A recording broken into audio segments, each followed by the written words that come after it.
De nous écouter sur le réseau synchronisé de Radio Mali, il est 13h.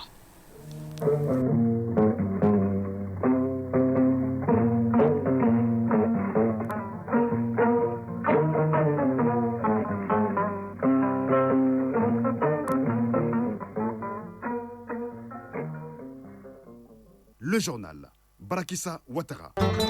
La Banque africaine de développement compte renforcer sa coopération avec le Mali. C'est ce qu'a annoncé sa vice-présidente et reçue hier par le chef du gouvernement à travers son document de stratégie pour les 5 prochaines années. L'institution financière veut soutenir le gouvernement malien pour le développement socio-économique du pays. Après 3 jours d'intenses débats entre les acteurs de communication, des médias et les experts, la session de renforcement des capacités sur la communication gouvernementale a pris fin. Elle a été sanctionnée par de fortes recommandations. Le monde célèbre demain le 8 mars, journée internationale des droits des femmes. En prélude à cette journée, l'école de maintien de la paix à l'une Blondine Bay renforce les compétences des femmes en leadership féminin et innovation, levier pour l'égalité et l'autonomisation. La page sport avec Isaac Chinou, nous parlerons de football mais aussi de basketball avec la 6e journée du championnat national qui démarre cet après-midi avec 4 rencontres. Des matchs prévus au Palais des Sports Salamatou Maïga. Le dernier sommet de l'Union africaine tenu à Addis Abeba en Éthiopie a décidé de mettre en place à partir de juin prochain une agence africaine de notation souveraine. Il s'agit d'une structure qui évalue la capacité des pays à la recherche d'investissements à pouvoir rembourser leurs éventuelles dettes. Pourquoi une agence pour l'Afrique et quels sont les critères de notation? Rendez-vous en fin d'édition avec Soumaïla Berthier dans la chronique du développement. Voilà pour le sommaire. Mesdames et messieurs, bonjour et bienvenue. Une délégation de la Banque africaine de développement BAD, conduite par sa vice-présidente, était hier à la primature avec le Premier ministre, ministre de l'administration territoriale et de la décentralisation, le général de division Abdoulaye Maïga. Il a été question du renforcement de la coopération entre le Mali et l'institution financière. À travers son document de stratégie pour les 5 prochaines années, la BAD veut soutenir le gouvernement malien pour le développement socio-économique du pays. Nous vous proposons d'écouter la vice-présidente de la BAD, Nena Nouaboufo, à sa sortie d'audience au micro de Mamari Koni et Aliou Touri. Je suis venu au nom de la direction de la BAD, le président de la Banque africaine de développement, pour voir avec le gouvernement, pour renforcer la collaboration, pour soutenir le développement socio et économique dans le pays, pour améliorer la vie de la population malienne. Donc on a discuté de comment il faut renforcer de cette population. On a parlé aussi de notre document de stratégie pour soutenir ce programme de développement parce que dans chaque pays, nous avons un document de stratégie qui définit tout ce qu'on va faire dans le pays pour 5 ans, ce que nous avons pour le Mali et ça va permettre à la fin de cette année. Donc déjà, il faut commencer à réfléchir avec le gouvernement quels sont les projets clés, quels sont les secteurs clés que le gouvernement bien vouloir que nous allons les soutenir.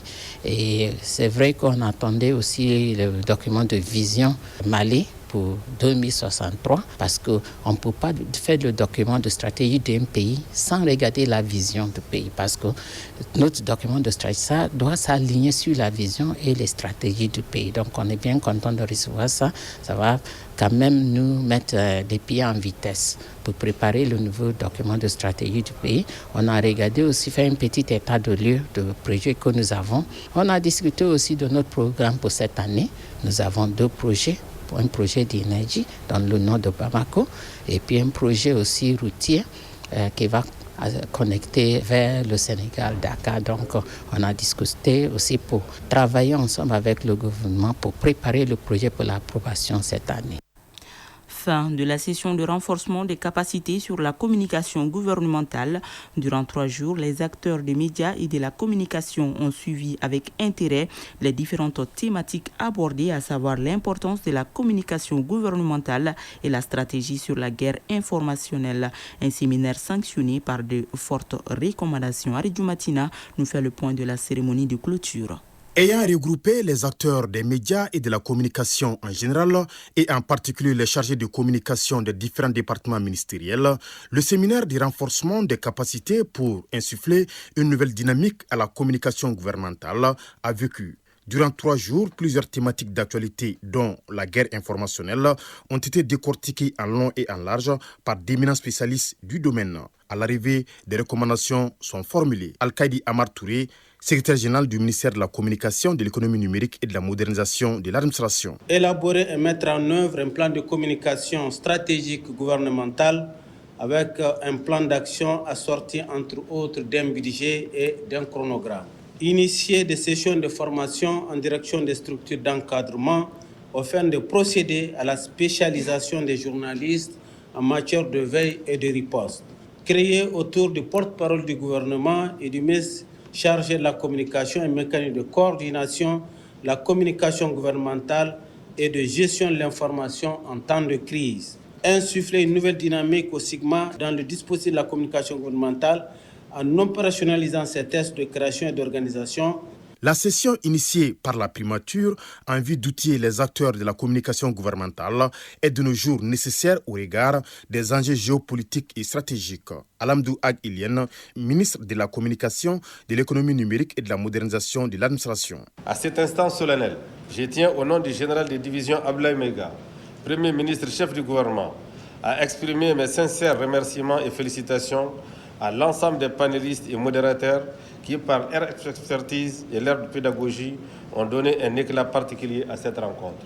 Mesdames et messieurs les participants, vos contributions ont permis de nourrir des débats d'une grande profondeur, renforçant ainsi notre vision commune d'une communication gouvernementale efficace et adaptée aux défis de notre époque. La communication gouvernementale consiste à faire connaître à travers les méthodes les plus compréhensibles par tous le fonctionnement et les formes d'intervention des différentes structures de l'État.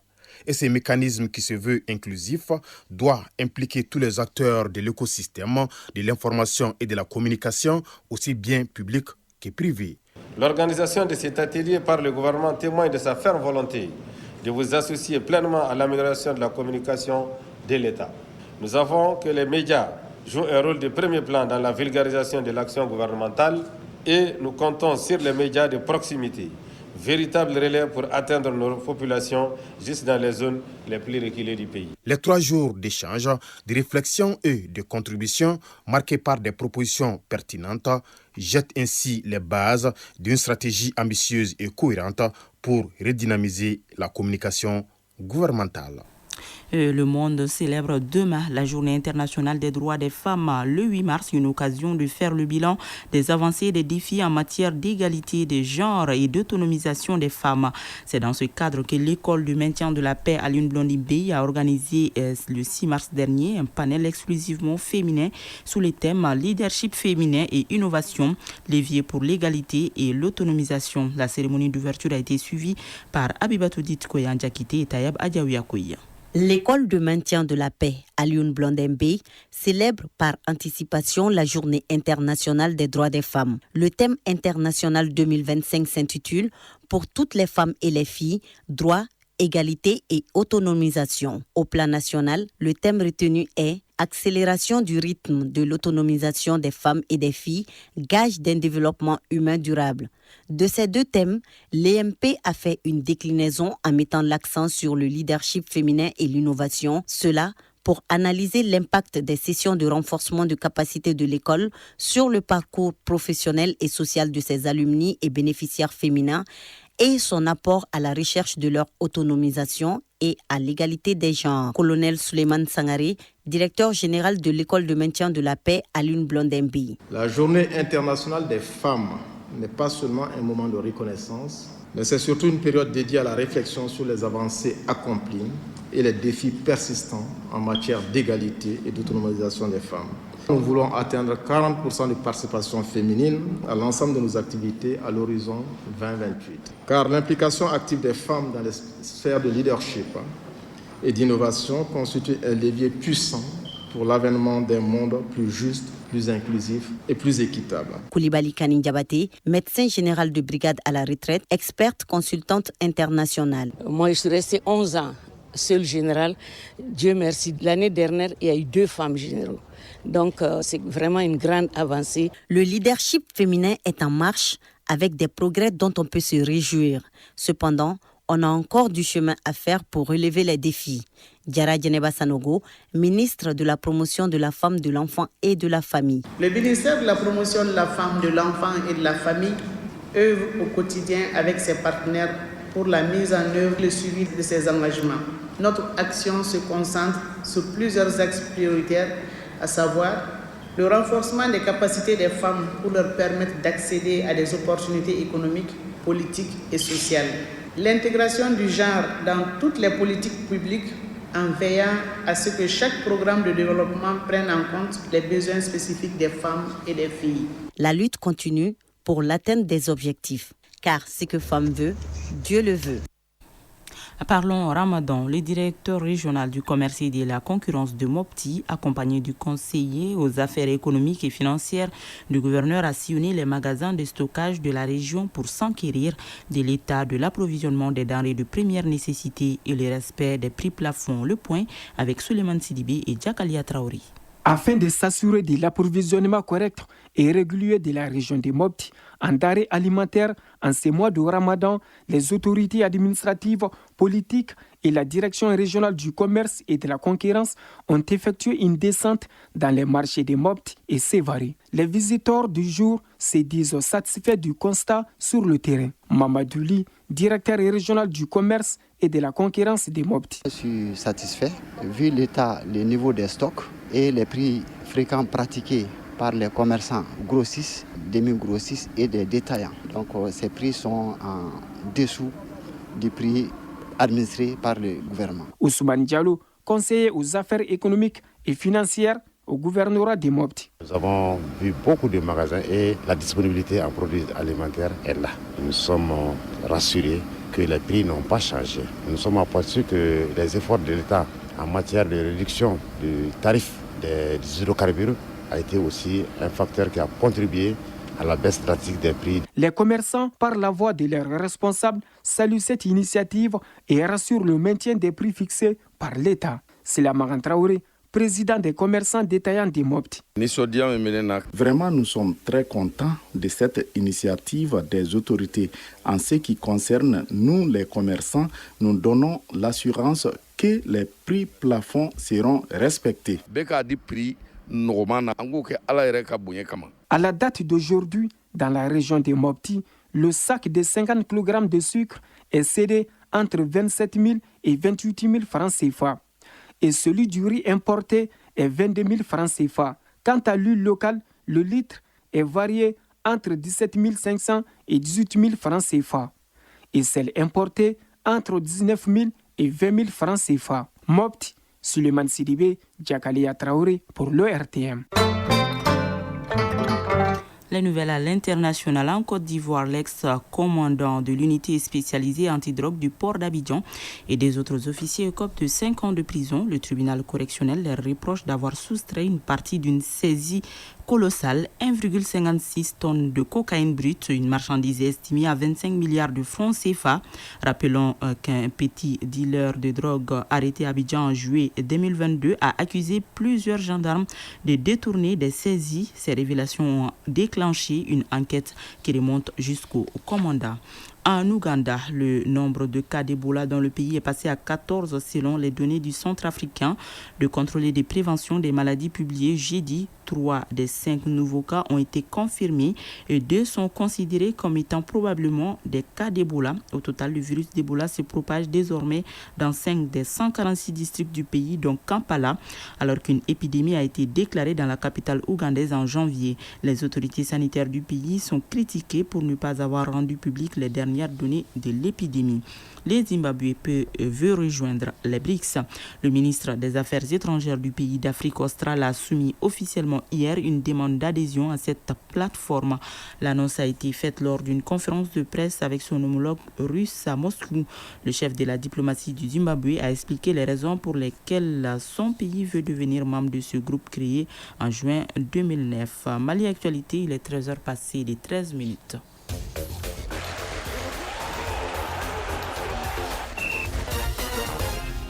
Sport, basketball, la 6e journée du championnat national de mars cet après-midi avec 4 rencontres.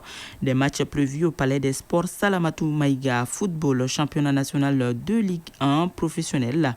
La phase retour du mardi 2 mai, il s'agit de la 14e journée. Le résumé de l'actualité sportive avec Isaac Tchounou.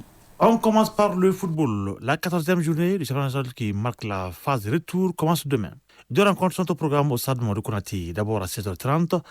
Les Ailes du Mandé seront face à Africa Football Elite AFE. Puis à 18h45, US Bokuba jouera contre Binga FC. Au stade Salif Keita de Kati, FC Diara croisera le fer avec l'AS Bakarijan à 16h30. Et à Bouni, au stade Moussa Diakité UTA, l'AS Bouni recevra le Djoliba à 16h30. Le lendemain dimanche, il y aura 11 créateurs ASCO au stade Salif Keita de Kati à 16h30. Entre-temps, au stade Mamadou Konaté, on aura Salvador de Bako à AS Police. Et ISFAS AS Real de Bamako. Au classement, après la phase aller, le Djoliba est leader avec 31 points, suivi du Salvador de Bamako 25 points et l'ISFAS ferme la marche avec 24 points. En bas du tableau, on retrouve l'association sportive de Korofina Asco à la 13e place avec 9 points moins 7 et l'étoile du Mandé 14e avec également 9 points, différence de moins 12. Et restons en football où la commission ad hoc de la gestion du championnat national professionnel anime cet après-midi une conférence de presse à partir de 15h. Cette conférence de presse sera animée par le général Brahima Diabaté, président de cette commission chargée de la gestion de la compétition. Cette rencontre avec les hommes des médias portera sur le bilan de la phase aller du championnat national professionnel et les perspectives. Basketball, la 6e journée du championnat national de première division démarre cet après-midi avec 4 rencontres. Chez les hommes, à 15h, le centre Mamoutou Kane, CMK, croisera le fer avec l'USFAS. Puis, 2 rencontres de dames suivront. À 17h, Calaban Sport Club sera face à l'USFAS et à 19h, le choc AS Police Djoliba. La soirée se terminera à partir de 21h avec les messieurs. L'AS Police affrontera Attaque Club de Kidal. Cette 6e journée se poursuivra demain. Rappelons qu'à l'issue de la 5e journée, chez les dames, l'USFAS est en tête avec 9 points.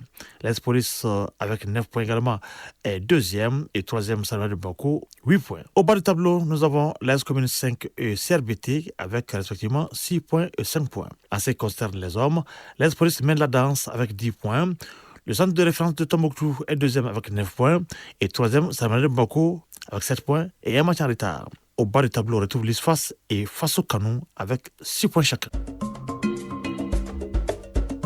Chronique du développement.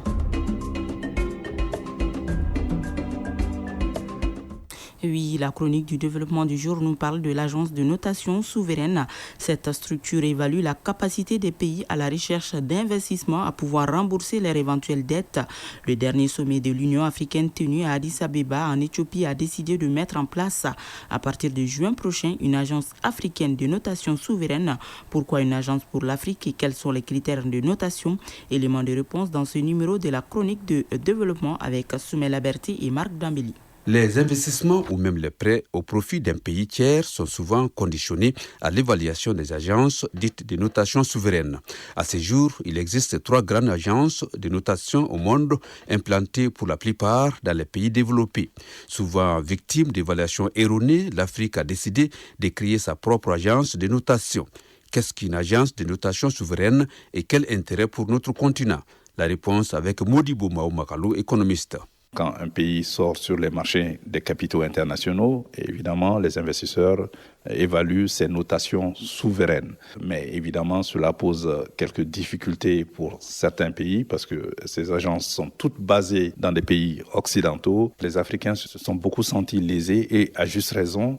C'est donc après le 38e sommet de l'Union africaine, il a été décidé de mettre en place à partir de juin 2025 une agence souveraine africaine de notation. Il s'agit plutôt de corriger les notations inadaptées parce que, évidemment, les évaluations ne sont pas vraiment contextualisées, ne font pas recours à l'expertise locale et sont faites par des agences qui sont situées en dehors du continent. Il s'agit d'inclure des nouveaux paramètres qui permettraient de contextualiser un peu ces notations, d'évaluer objectivement les risques auxquels les pays sont assujettis, mais tout en prenant en compte aussi des aspects exogènes comme les climats, les conflits, les données locales et par exemple les données politico-institutionnelles.